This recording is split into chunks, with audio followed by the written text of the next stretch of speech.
Welcome guys to the basics of Blender to make game assets.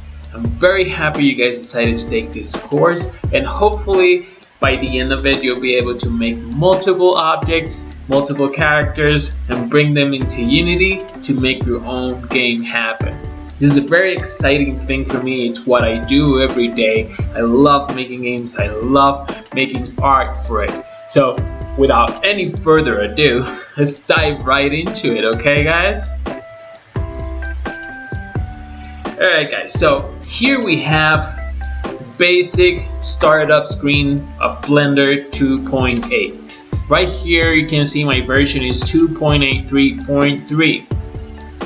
As long as you have above 2.81, everything should be the same. You can go and make sure in the blender.org page and just check out which is the latest version. You can just download it, update, and you'll be good to go. Alright, so here you have the first screen. In your first screen you'll have this little box here which will give you the options to make new projects or recent files that you have already done before.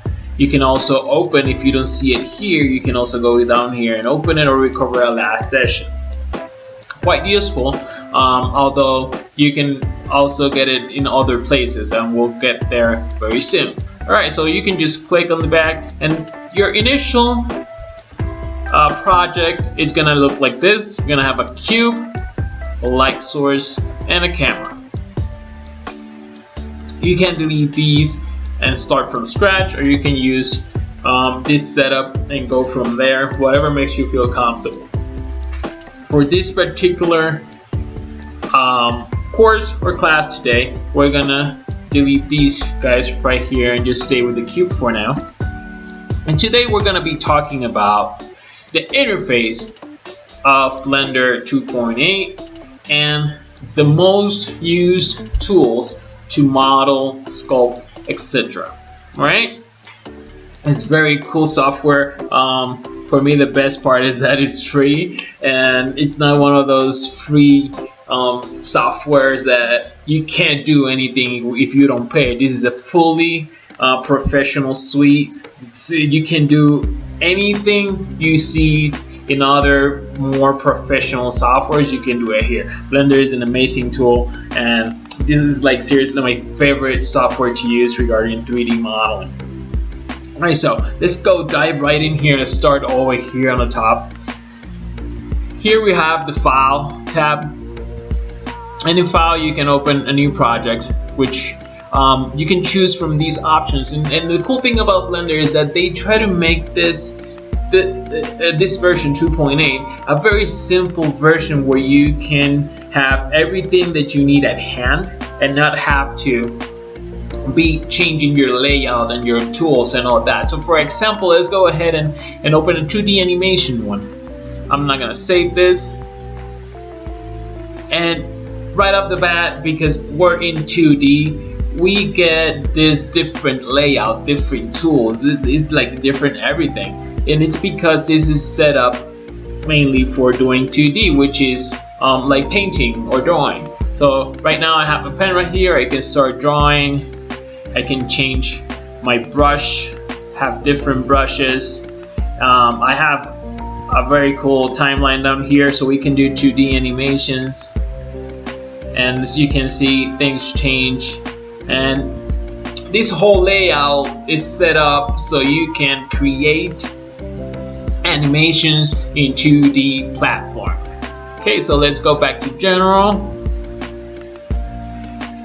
Alright, so we were here, new, and the same goes for sculpting, visual effects or video editing. Next, you got open. You can open a project. You'll see your projects down here, your documents, and your like computer folders, so you can just find here. You can also search within a folder or type the address up here. So you have open recent. Basically is the most recent projects that you've worked on. You're gonna see them here. You might not see all of them, so sometimes you're gonna have to go and look and search for them. but the most recent ones are gonna be happening here. Sometimes if you're working on a single project with multiple files, I tend to open all of them and just have them here for quick reference. So recover, Blender 2.8 has a autosave kind of type thing, but it's not super constant. It happens every so often, so you really want to make the habit of saving every couple of minutes. You don't want to do something really cool and then Blender crashes, because it's a software, it's a 3D software, it crashes and you lost your process or your progress. Okay, so here's you get your kind of autosaves sessions and whatnot. So you just click here, and if you by any chance lost something or messed up and you did not save, you can try to find previous version through here. You got your save, and one thing here is that you can see a little bit with low opacity here next to some of these is that these are shortcuts.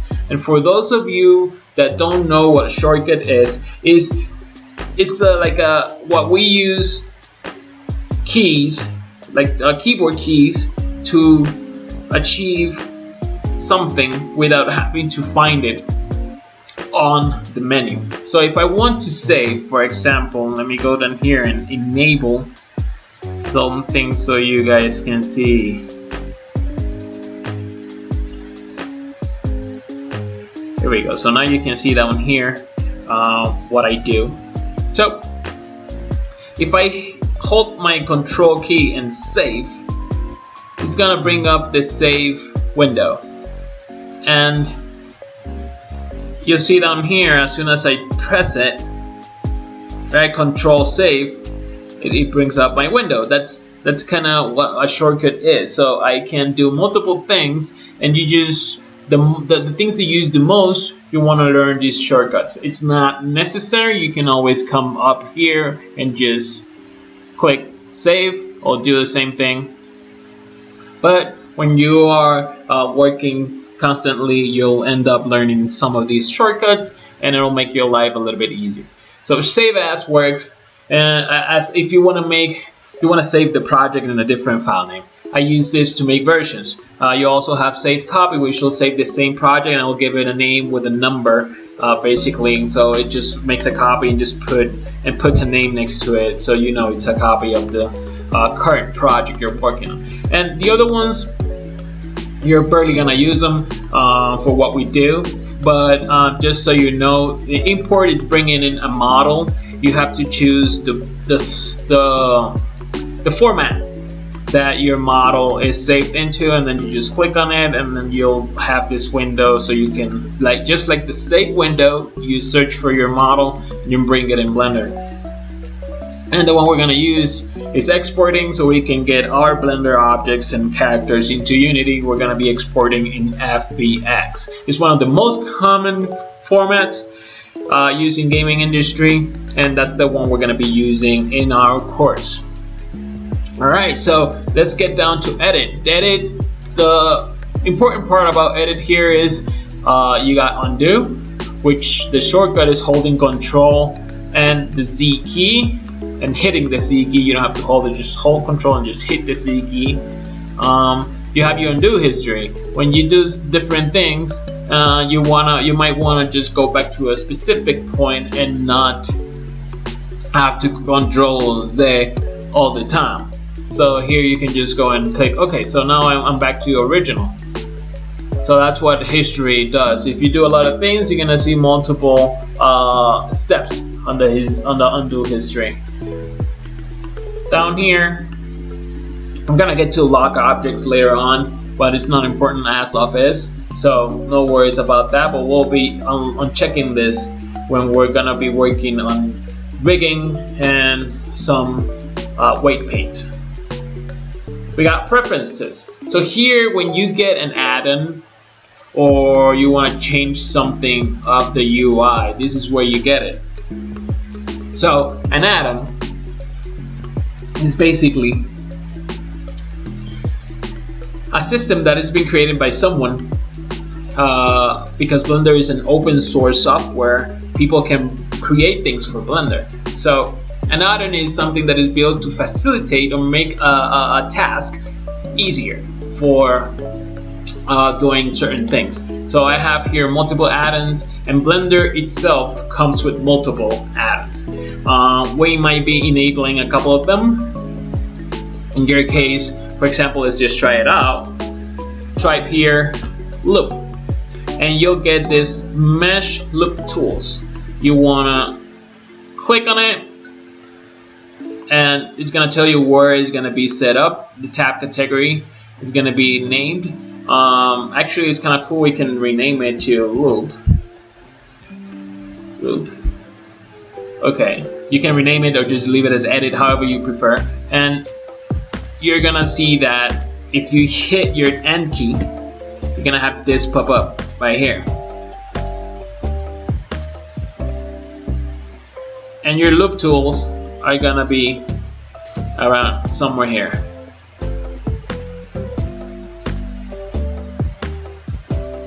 So basically, this is where your add-ons are gonna be happening. So just make sure you have your loop tool set up. We're gonna use that later on. You don't have to do it right now, but just so you remember. Again, add-ons, you can install them here if you have an external one, but just type loop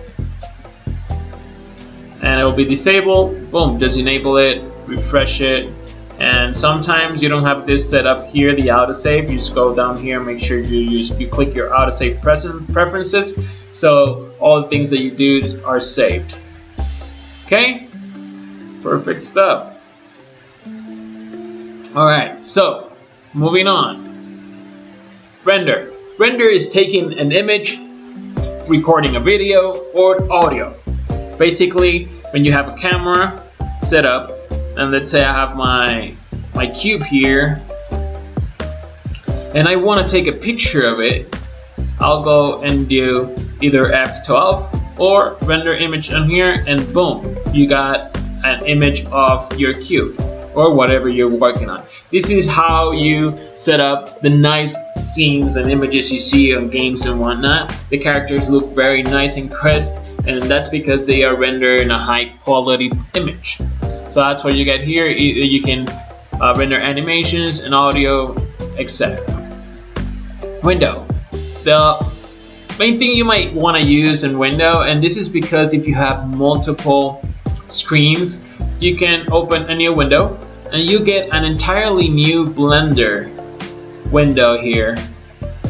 And the cool part is that it's literally the same project. It's attached to the same project. So if I grab my cube here, you see you grab it here, and I can move it and it will happen in both. And the cool part about this is that I can have multiple views and multiple options here happening.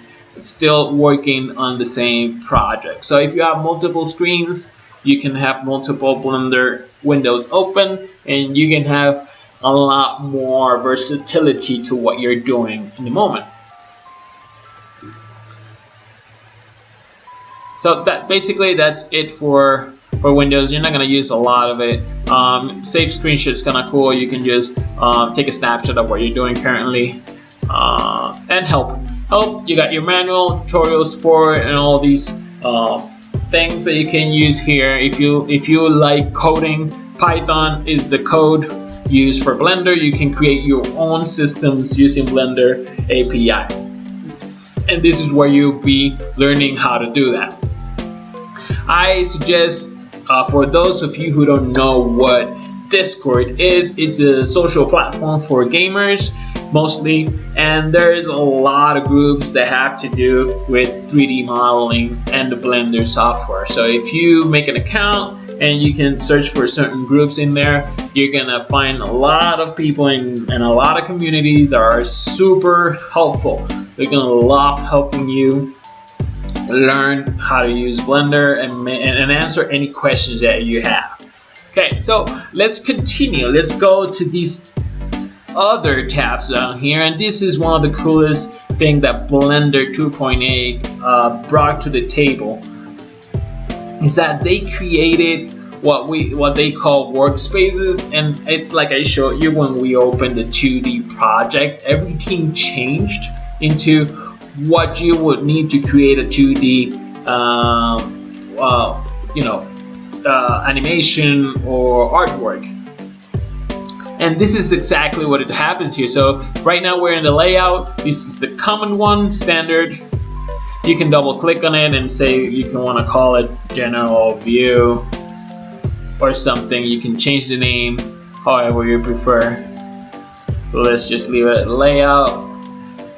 It's changed to modeling. Modeling changes your tools, changes your options. So down here you see in layout we are in object mode. But when we change to modeling, it changes your mode to edit mode. Edit mode means we are able to modify the object. And the object, we call it mesh. So if I click on it, I can just pull things. I can create loops. I can add parts. Things that I cannot do in object mode. Object mode is mainly to move, and like it's called here, to set up a layout. Let's go to modeling. And in modeling you have multiple tools here, and most of these will have shortcuts. Again, you don't need to know the shortcuts. Tools are right there, super easy to reach them. But if you use a tool often, you'll learn the shortcut eventually, and I'll have a sheet for you guys that you can study and try out all the different shortcuts. And that's gonna give you a little bit of an edge, be a little bit quicker. So for example, I have here this tool right here. It's called extrude region. So I can extrude a part. Extrude means copy the face and pull out and create the same amount of mesh, or what it's called geometry, and create like an extruded copy. So let's say I don't have that tool selected. I have a shortcut for it, which is the key E. So if I hit E, you'll see has that line right there telling me the direction where I'm pulling. I'm extruding just by pressing the E key. I'm extruding, and that's a shortcut. So again, you can use here. You can extrude. Or you can just hit E.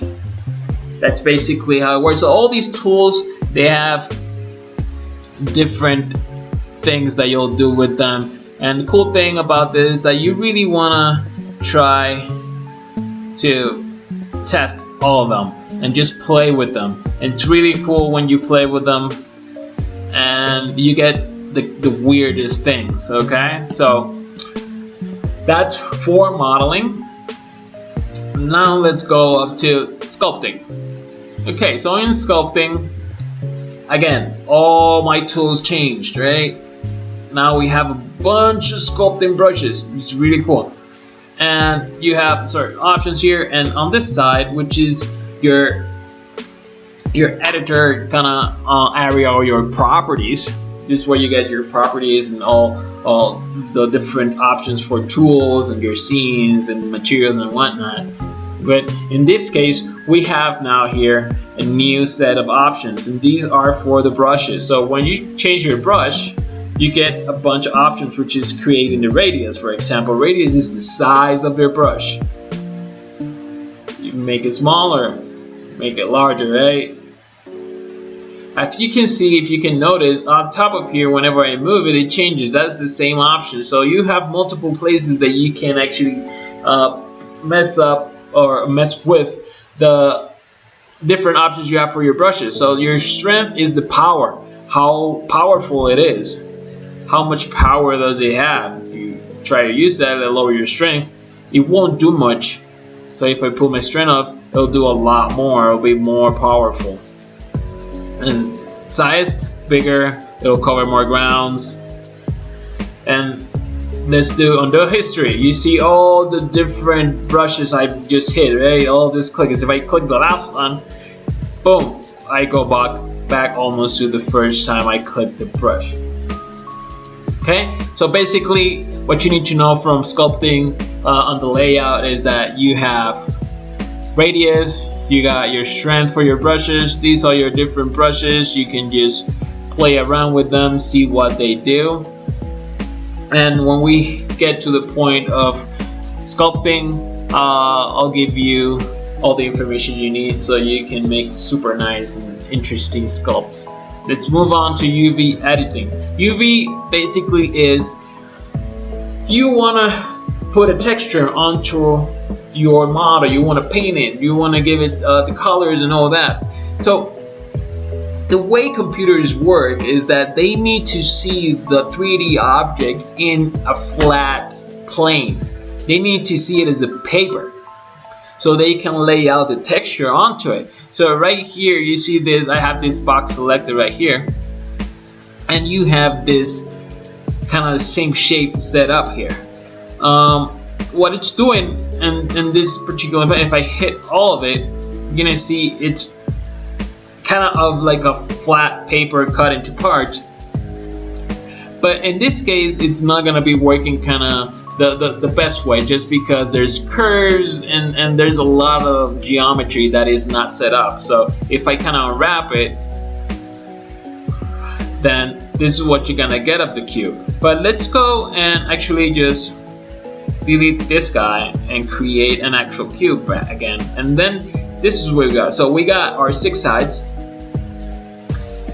And if I pick one of the sides, I'll get the UV selection of that area into this map. See? So if I select all these, you're gonna see them popping up here. So this is like we cut the box into, we made like little cuts and we opened the box flat on the floor.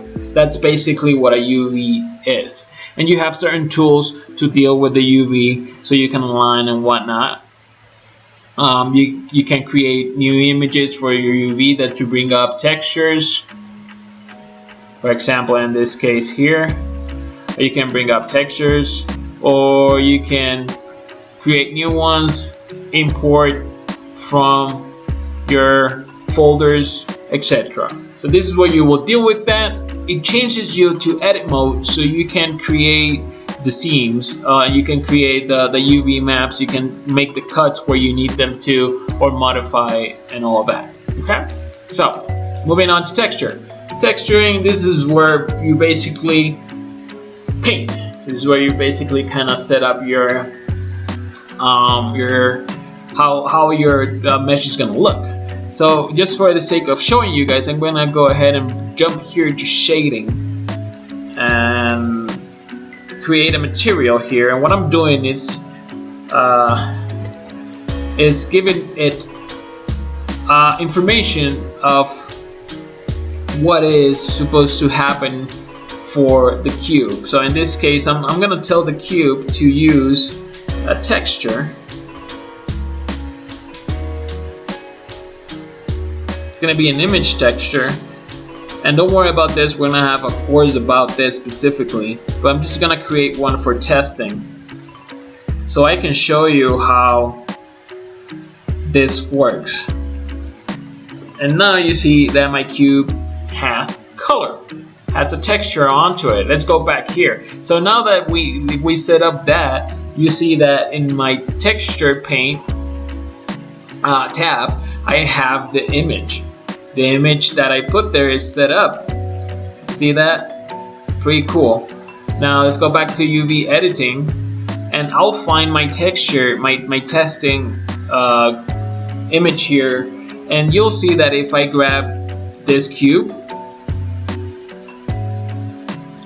it's gonna show what it's gonna be there. See, D4, and let's say I wanna rotate this. You see, it rotates in the cube. I can just go like this and rotate it. I can move it. So that's what a UV map does. It creates a layout of your flattened object and lets you assign textures to it in a logical way. Okay? let's go back to painting. So let's say I have here a brush. It's called black. Let's make another color. Let's put red. And if I go ahead and start painting on top of it, I'm gonna see it pop up here, and it's kind of very light. So like we learned in the sculpting one, we have radius and strength. We have the same thing for textures. Let's put up our strength all the way up, and then boom, it's very noticeable. Like now it's super red, and we can let's do another blue. Let's cross it, and boom, we paint on our object. We can also go ahead and paint on our actual object right here.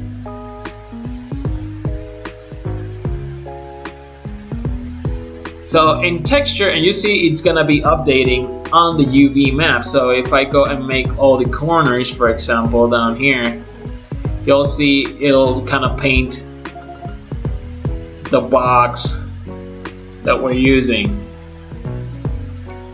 Only it will paint on the box because it's the UV map. You see the UV map happening around there? That's how it works. So if I can paint outside the UV map here, but I cannot paint outside the UV map when I'm painting the object, because that's the only thing that it's being detected or rendered in this case. Awesome. So let's go ahead and go back and kind of try to delete all of these marks I did. So one thing I want to show you is that when you have a UV map, you see all these boxes and letters and all those colors. This is an image used for testing if your UV is working fine. We're gonna have a class on this when we're gonna do the texture and all that, but just I want to show you what happens when you don't have your UV correct. And you'll see that this area got all stretched out. And you don't want that happening, because if you have a texture, then everything's gonna be all stretched out. And that's why we use this kind of cubed texture, and just so you can make sure that your UV is correct. All right, cool. So let's undo that. Go to shading. Shading, this is like its own monster, but it's very cool. Shading is where you create effects and textures and super cool visual things like fire and all those things. You can do multiple stuff with UV, with shading. And you first start having just like, if you go down here in your properties, you have your material down here. You create with a plus, or you delete with a minus. But we'll have again a class for this. Basically, what you do, you have a material, and your material is gonna have the option to use nodes. Nodes is like a visual way to code texturing, or to code how the computer understands the visual part that you want to show off. So you can turn it on or off. So here you'll see that here's a check mark. Yeah, it does the same thing. So we'll basically use this. It's one of the coolest new things that Blender brought to the table. It makes a lot of things easier. But for example, you can Shift A, which is how you create new things. And let's say I want to use a brick texture. Bring it down here. Let's plug it there. And you see what happened? You just brought a bunch of bricks into it. And you'll be able to modify them, do different things to it, just based on parameters that you choose here.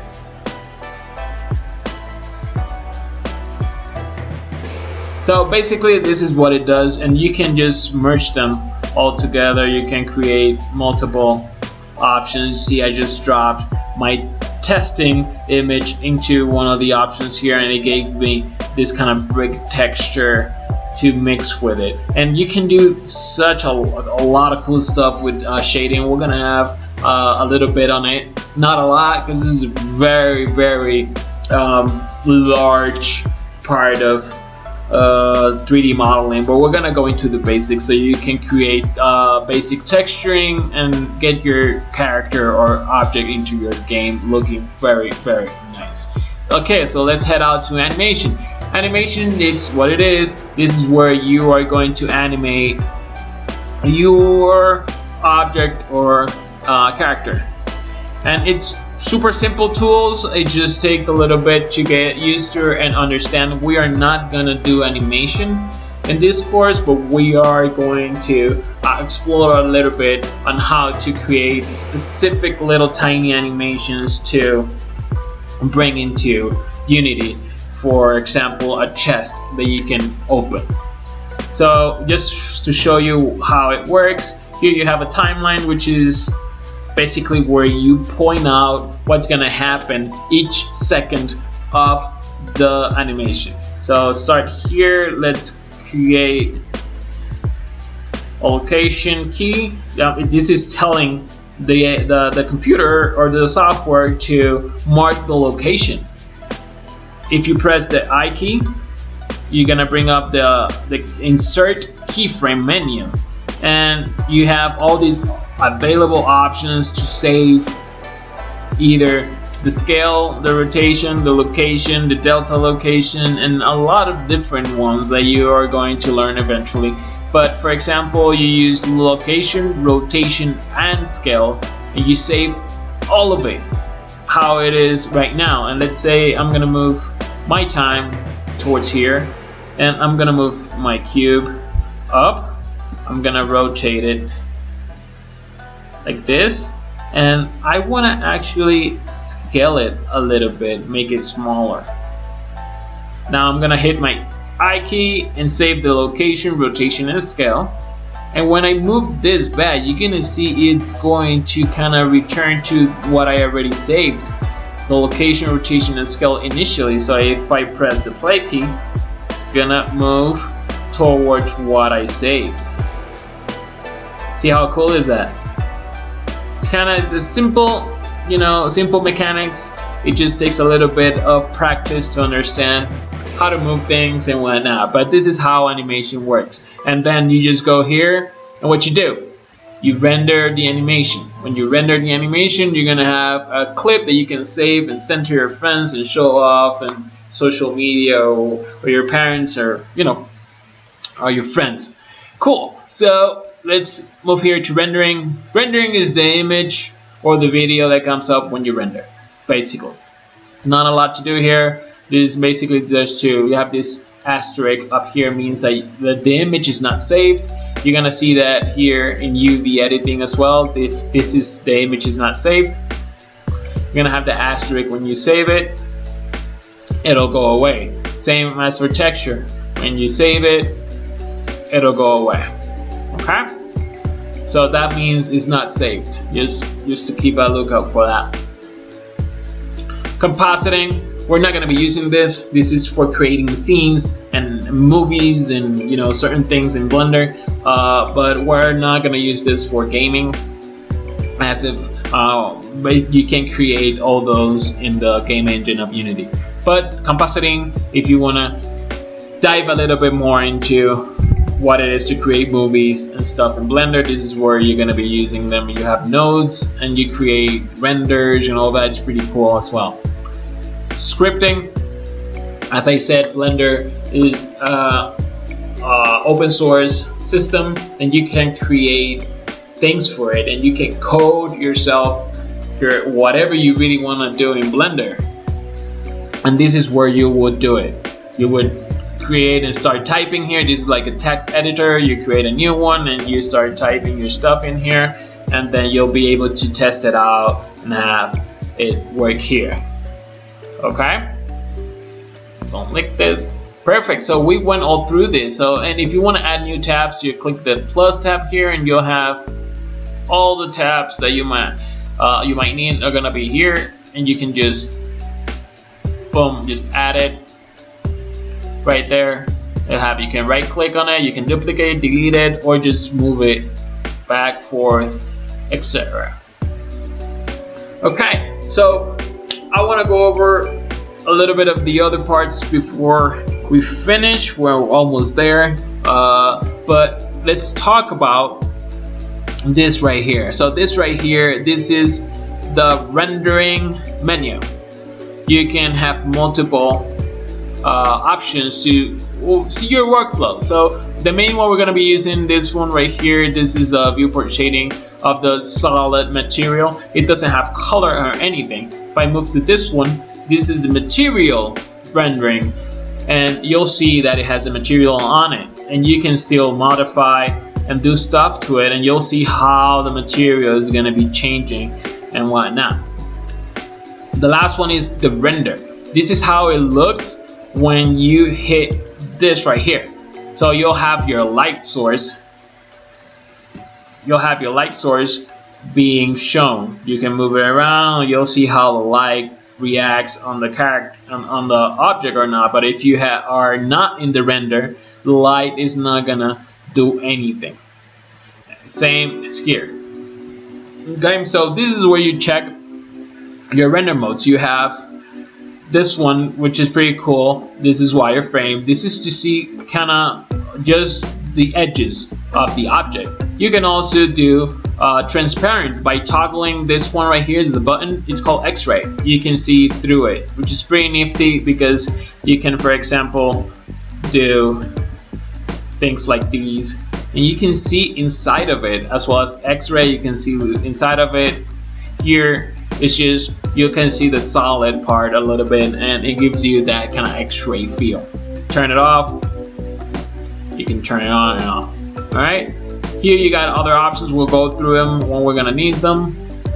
Not right now. And these options right here. These are how you manage your selection. So you can select from within the center.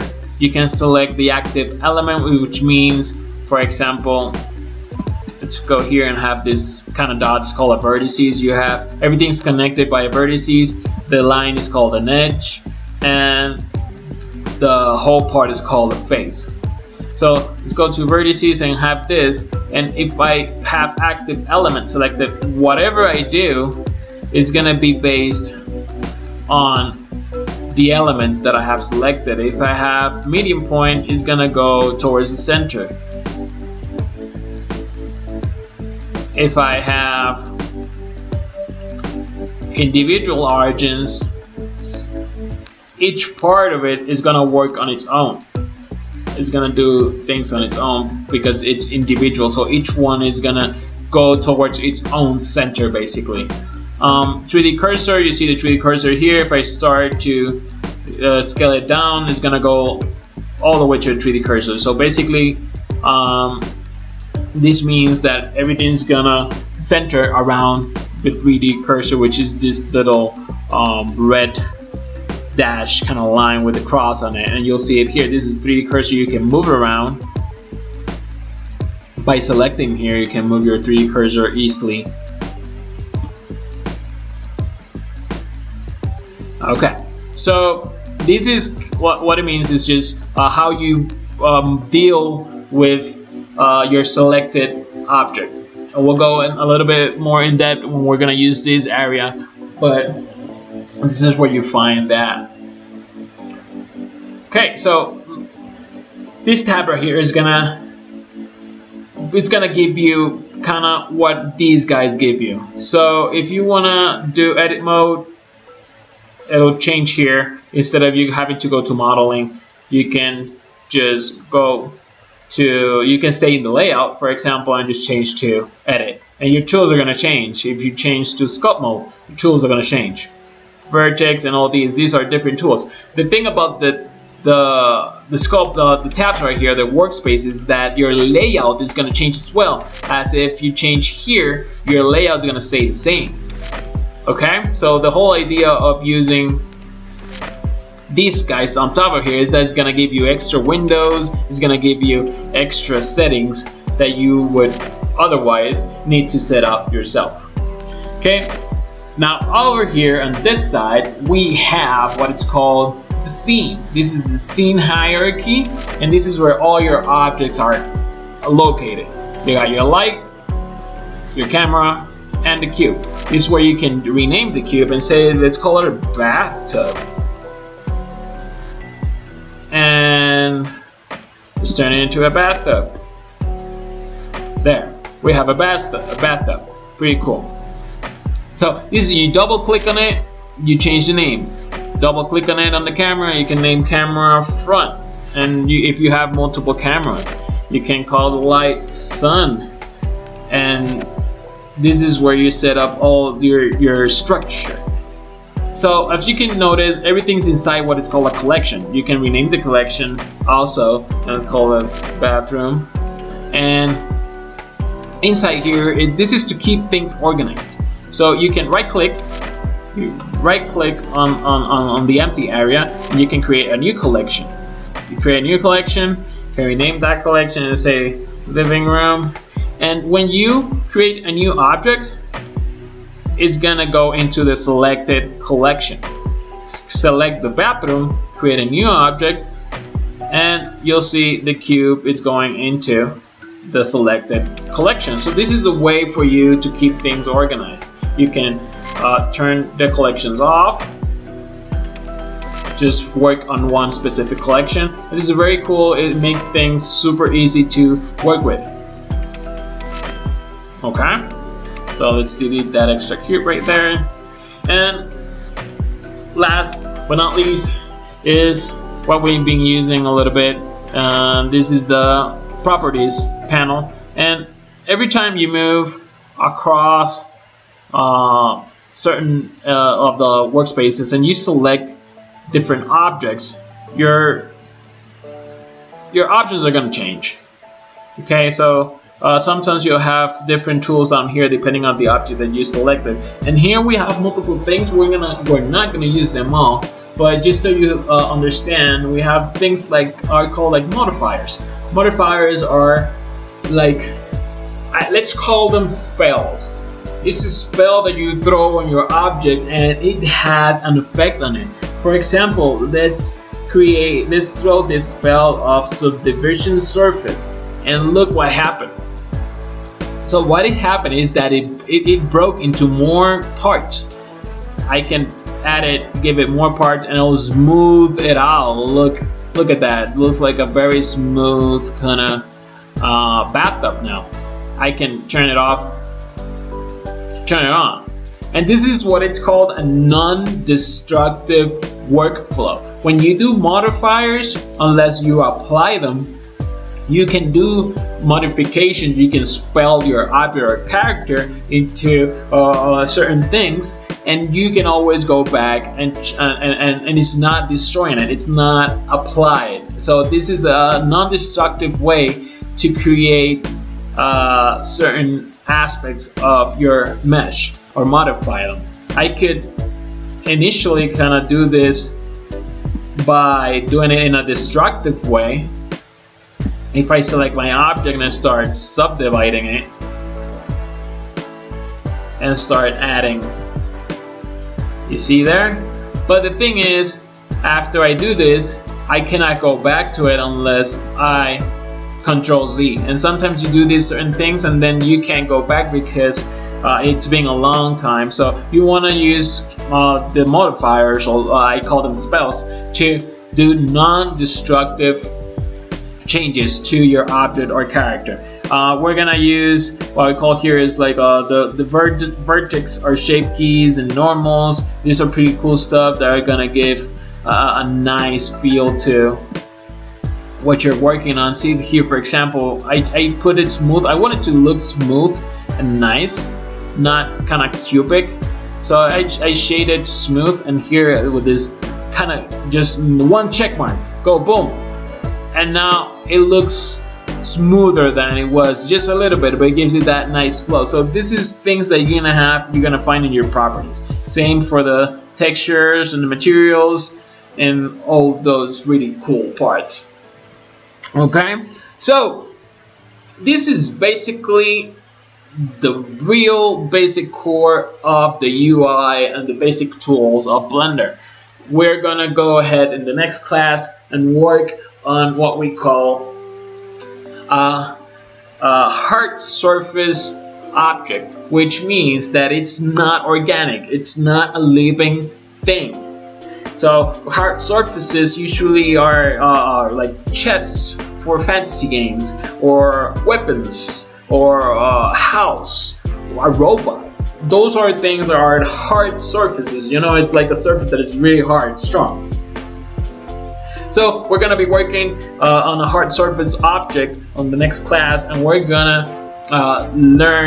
we're gonna be working mostly inside here, creating that hard surface, and we're gonna set it up. We're gonna give it a little bit of texture. We're gonna let it a little bit of UV editing and painting, and set that up in Unity as an object. So if you have any questions, please don't hesitate to drop it in the comments. I'll get back to you real soon. And if you need a one-on-one, we can always talk about it.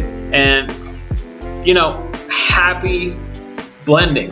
Just take what you learned today, pause the video, test it out, and try all the tools. And this is about practice. 3D modeling is about practice. It's about experimenting. It's about not being afraid of what you can achieve by just testing things out. And remember to just save your project, hit that Control S every couple of minutes, and you can always go back. If you messed something up, just go back to it and make different copies on your file tab, save as, or save a copy. Okay, so until next time, thank you so much for being in this course. I'm really happy to be able to give you all the knowledge that I've acquired throughout the years, 3D modeling for games. All right, see you guys. Take care.